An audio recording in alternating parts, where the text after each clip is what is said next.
안녕하세요. 텍쌤의 핵심을 챗GPT와 함께 분석해주는 토크IT 세미남 고승 PD입니다. 점점 비즈니스 환경이 디지털 경제화되면서 고객의 경험을 얼마나 잘 개선시키느냐가 기업 경쟁력의 핵심으로 인식되고 있으며, 이에 따라서 고객 경험에 대한 애자일한 분석을 위한 로그 분석에 새로운 요건들이 등장하고 있습니다.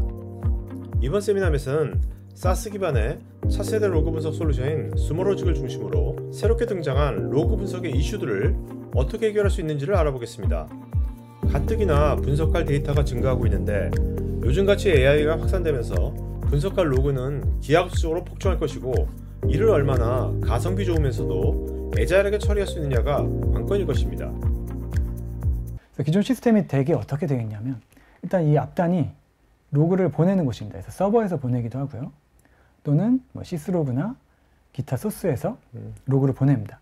그러면 첫째로 이 로그를 가지고 이 로그를 받아서 파싱을 해주고요. 네. 또 필요한 정보를 더 그 로그에 붙여주고 붙여 넣어주고 이런 과정을 합니다. 데이터 파이프라인 과정을 합니다. 그리고 나서 이것을 이제 인덱싱을 또 어떤 다른 컴포넌트로 보내서 인덱싱을 하고 저장을 합니다. 그래서 이렇게 저장이 되면 이제 사용자는 API로 검색을 하거나 또는 또 다른 UI 컴포넌트가 있어서 UI를 통해서 검색하는 식으로 이렇게 이루어집니다. 그런데 여기서 서비스 규모가 증가하면 어떻게 인덱싱 전략을 했냐에 따라 나중에 로그가 늘어났을 때 예상치 못하게 퍼포먼스가 현저히 느려질 수도 있습니다. 그래서 그런 컨선이 하나 있고요. 또 이제 로그 수집량이 급변하는 케이스가 있어요. 특정 시간에 평소 로그에 100배 이상 로그가 수집된다거나 이런 패턴의 로그 수집을 가진 경우도 있을 수 있거든요. 그럴 경우에는 이 앞단에서 이제 보틀렉이 발생합니다. 그래서 갑자기 로그가 들어와서 여기서 처리를 못해서 로그 유실되는 상황이 발생하는데요. 그러면 이럴 경우에는 어떻게 대비를 하게 되냐? 이럴 경우에는 이제 로그를 이 서버를 최대치에 맞춰서 유지를 한다든지, 또는 앞에 메시지 큐 서비스, 카프카 같은 메시지 큐 서비스를 하나 더 둔다든지 이런 식으로 대비를 복잡하게 하셔야 됩니다. 점점 복잡해지는 거네요. 네네. 그래서 비용도 더 들게 되고요. 이거를 최대치로 유지하신다면 비용도 더 들게 되고요. 그런 한계가 기존의 시스템에서는 이러한 한계가 있습니다. 그 수모로직에서는 이걸 어떻게 커버하냐? 일단 수모로직에서 이 영역을 수모로직의 사스에서 그냥 알아서 해드립니다. 그래서 사실 고객은 전혀 신경 쓰실 필요가 없습니다. 그러니까 클라우드가 갖고 있는 이제 스케일 아웃을 바로 적용하시는 거네요. 수모로직은 하나의 서버에 하나의 고객만 있는 게 아니라 이제 멀티 테넌트 형식으로 여러 개의 서버에 고객이 데디케이션 되지 않으면서 안에서 논리적으로 수모로직이 구분을 하면서 효과적으로 하드웨어 리소스를 관리하고 있어서, 또 이 스케일 갑자기 늘어나는 로그라든지 이런 것들을 효과적으로 대응할 수 있고요.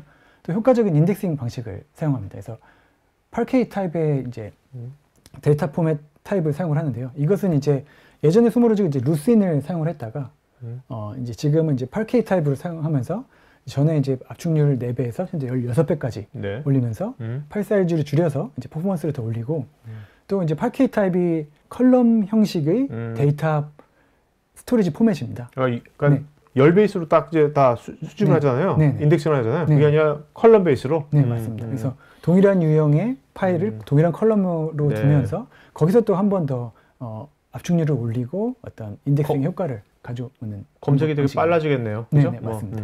사례로 설명을 드리면 AI 서비스 같은 경우에 2021년 6월에는 16TB를 수집을 하셨습니다.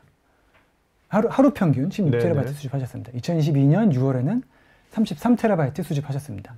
2025년 1월 현재는 61TB 하루 평균 수집하셨습니다. 이렇게 수집량이 증가하셨음에도 퍼포먼스에는 큰 변화가 없으셨고, 동시에 또 가격도 그렇게 이 로그량이 증가한 거에 비해서 가격은 그렇게 크게 증가하지 않으셨습니다. 프로덕션에 로그를 수집하시다 보면 로그량이 서비스가 증가함에 따라 같이 늘어납니다. 같이 늘어나게 되고, 그러다 보면 비용이 과도화해서 로그 수집을 굉장히 이제 제한하게 된다든지, 이제 기존 시스템은 로그를 수집하시고 나서 일정 기간 후에는 아카이빙을 하십니다. 적재하시고 필요한 거는 다시 수집하시고 이런 식의 전략을 하시게 됩니다. 그러니까 기존의 이런 로그 분석 시스템 솔루션들이 그 라이센싱 방식이 로그 수집하는 그 용량으로 했기 때문인 거죠? 그거 비례해가지고. 네, 맞습니다. 그런데 수모로직 같은 경우에는 일단 과금 방식 자체가 이제 수집하실 때는 무료이고요. 검색하실 때 검색하는 그 양만큼 과금을 합니다. 아, 검색하는 양만? 네네. 로그별로 이제 어떻게 보면 티어가 나뉩니다. 자주 텔레메트리를 사용하는 것들, 뭐 그런 것들은 자주 검색하지만 디버깅 로그는 굉장히 에러가 났을 때 중요하지만 이걸 자주 검색하지는 않습니다. 그렇죠. 굉장히 많이 남기지만 그리고 어떠한 위험한 상황 때 한 번 검색이 필요한 거지만 그 가치가 엄청 크거든요. 그런 거에 비해서 자주 검색은 하지 않습니다. 스모로직 과금 모델은 검색한 만큼 비용 내기 때문에 디버깅 로그는 굉장히 많이 늘어날 수가 있거든요. 네네. 근데 이제 검색한 만큼 비용을 내시기 때문에 그것만큼 비용이 증가하지는 않습니다. 여기서 잠깐 챗GPT와 함께 아까 대용량 로그를 애절하게 분석할 수 있는 파케 저장 방식에 대해서 얘기를 나눠보겠습니다. 챗GPT 로그를 저장할 때 스모로직에서 파키의 방식으로 저장한다고 했는데 이런 파키의 방식으로 저장했을 때 왜 검색이 빨라지는지 그 이유를 좀 쉽게 설명해 줄래? 파케 방식은 데이터를 컬럼 단위로 저장해서 예를 들어 로그에서 특정 필드만 검색할 때 필요한 부분만 읽어와 처리하므로 전체 데이터를 모두 읽는 것보다 훨씬 빠릅니다. 이렇게 함으로써 데이터의 처리 속도가 크게 향상됩니다. 마치 책에서 필요한 장만 골라서 읽는 것처럼요. 가뜩이나 실시간 데이터 분석의 수요가 늘어나고 있는데 AI 에이전트가 분야별로 확산되면 실시간 로그 분석의 필요성이 폭증할 것은 자명할 것입니다. 이러한 실시간 분석을 효과적으로 하려면 로그를 수집할 때는 최소한의 구조화를 하고 이후 분석을 할 때 유연성 있게 하면 좋을 텐데 관건은 얼마나 분석 속도를 빠르게 유지하느냐일 것입니다. 로그가 수집될 때 파싱을 하게 됩니다. 그래서 뭐 지금 테스트 유저가 로그를 성공적으로 했다라는 로그가 있습니다. 이거를 로그 수집할 때 뭐 유저는 키밸류 타입으로 해서 유저는 테스트 유저 이렇게 파싱을 하게 되고요. 스테이터스는 सक्세스풀 이렇게 파싱을 하게 됩니다. 저 로그 중에서 네네. 다양한 정보가 있는데 네네. 이제 유저 정보하고 네네. 스테이트 정보 네. 두 가지만 파싱한 거네요. 네네, 맞습니다. 맨 앞에 이제 IP 어드레스는 파싱 안 한 거잖아요. 안 한 거고. 예, 그래서 만약 이런 상황이 있을 때 나중에 IP 정보 지금 이제 유저별 성공 실패를 파악하기 위해서 이렇게 파싱을 했는데 네. 나중에 IP별 성공 실패, IP별 로그에는 그렇죠. 필요할 유저 수도 있죠. 개수 뭐 이런 게 필요할 수도 있거든요. 그런 상황이 생긴다면 현재 파싱이 안 되기 때문에 로그를 다시 수집하면서 IP를 다시 파싱을 해야 됩니다. 그러니까 다시 부어넣어야 되는 거네. 네. 이런 상황을 대비를 하셔야 되고요. 저런 상황이 되게 많이 벌어질 것 같은데요. 네네, 요즘같이 급변한 시대에는. 네, 그죠? 맞습니다. 이거를 로그라는 게 모든 걸 다 예측해서 수집하는 게 굉장히 어렵습니다. 네네. 그렇다고 처음부터 저걸 다 파싱할 수는 없는 거잖아. 네네. 굉장히 큰 오버헤드잖아요. 그죠? 네, 맞습니다. 스모로직은 로그를 수집할 때도 파싱을 할 수 있지만 로그를 검색할 때, 여기서 파싱을 하는 단계가 한 번 더 있습니다. 예전에는 보통 이제 우리가 로그를 파싱하고 인덱싱하고 미리 다 해버리잖아요. 네네. 구조화를 다 이미 시켜놓잖아요. 그 다음 검색하잖아요. 네네. 근데 스모로직은 나중에 검색할 때 또 구조가 딱 픽스된 게 아니니까. 네, 맞습니다. 이제 이것을 이제 스키마 온 리드라고 합니다. 그래서 일단 수집해 놓고 검색할 때 파싱을 할 수가 있습니다. 네. 그리고 이제 인덱스 통합 검색 하실 때 여러 가지 이제 저장소를 나중 논리적으로 구분해 놨던 그 어떤 저장소 구분 없이 그냥 한 번에 검색을 하실 수가 있습니다. 이게 어떻게 보면 조인과 같은 효과를 가져오실 수도 있습니다. 스키마 온 리드를 해가지고 선 수집한 다음에 검색할 때 파싱하는 거 되게 유연성을 제공해 주는 건 되게 좋은 건데 저거 때문에 퍼포먼스가 엄청 느려진다면 현실적이지 않잖아요. 네, 맞습니다. 네, 되게 핵심적인 부분을 문의 주셨고요.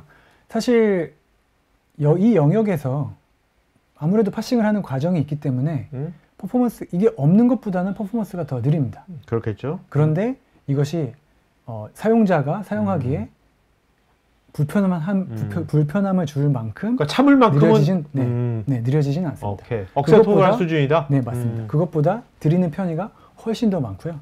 그리고 이제 스모로직이 또 검색을 할 때 스모로직이 단순히 인덱싱만 하는 게 아니라 앞에서 이제 블룸 필터를 둬서 또 어떤 그런 필터링을 하는 과정이 또 있거든요. 이렇게 해서 퍼포먼스를 또 올리는 과정이 또 있거든요. 그래서 스모로직의 어떤 자체 기술로 퍼포먼스를 올리고 하기 때문에 이것을 통해 얻는 이득이 이것을 통해 잃는 약간의 퍼포먼스보다 훨씬 더 많으시고. 근데 아까 실제로 이제 이사님께서 국내 프로젝트 인버브드에 있었던 뭐 글로벌한 그 국내 전자회사 AI 서비스 하는 거기나 아니면 코인거래소 거기도 이런 식으로 검색할 때 파싱을 하고 다 합니까? 하는 것도 충분히 뭐 유연성을 추구하면서도 어떤 성능의 것도 개런티가 되고. 네, 맞습니다. 충분히 지금 성능 개런티 되면서 사용하고 계십니다. 오케이. 그럼 어떻게 이게 스몰로직의 가장 큰 장점처럼 보이는데요? 네네. 챗GPT, 좀 전에 스몰로직에서 스키마 온 리드 방식으로 로그를 분석할 때 굉장히 유연성을 가지면서도 레이턴시 거의 없이 퍼포먼스를 유지할 수 있다고 그랬는데 그 이유가 무엇인지 좀 자세히 설명해 줄래? 스키마온 리드 방식은 데이터를 저장할 때 미리 정해진 구조 없이 보관하고 필요할 때 구조를 적용해 읽어오는 방식입니다. 예를 들어 도서관에서 책을 대출할 때 책마다 다른 분류 방식을 적용하는 것과 비슷해요. 이를 통해 데이터 저장 시 유연성을 가지면서도 필요한 데이터를 빠르게 읽어올 수 있습니다. 스키마 온 리드가 그렇게 작동할 수 있는 기술적인 요소들 몇 가지를 좀 쉽게 좀 설명해 줄까? 스키마온 리드가 가능하도록 하는 주요 기술적 요소로는 다음과 같은 것들이 있어요. 먼저 컬럼 형식 저장 방식은 필요한 데이터만 읽을 수 있게 해주고 인덱싱 기술은 빠르게 원하는 정보를 찾도록 도와줍니다. 또한 분산 처리 기술은 대량의 데이터를 효율적으로 처리할 수 있게 해줍니다. 스몰로직의 로그 분석 솔루션은 SaaS여서 쉽게 체험할 수 있기 때문에 관심 있는 분들은 우측 상단에 카드 링크를 클릭하시면 쉽게 체험해 볼 수 있고 로그 분석 관련 문의는 여기 메일로 하실 수 있습니다. 지금 보신 이 세미나 영상은 제가 진행하는 토크IT의 토크형 웨비나 내용 일부를 재구성해서 스토리텔링한 영상입니다. 여러분 회사의 솔루션이나 신기술에 대한 자연스러운 토크형 웨비나를 진행하면서 지금 보신 세미나 같은 영상을 제작하는 것에 관심 있으신 분은 우측 상단에 카드 링크를 클릭하시면 관련 서비스 내용을 보실 수 있고 여기 전화나 메일로 문의 주시면 친절하게 상담해 드리겠습니다.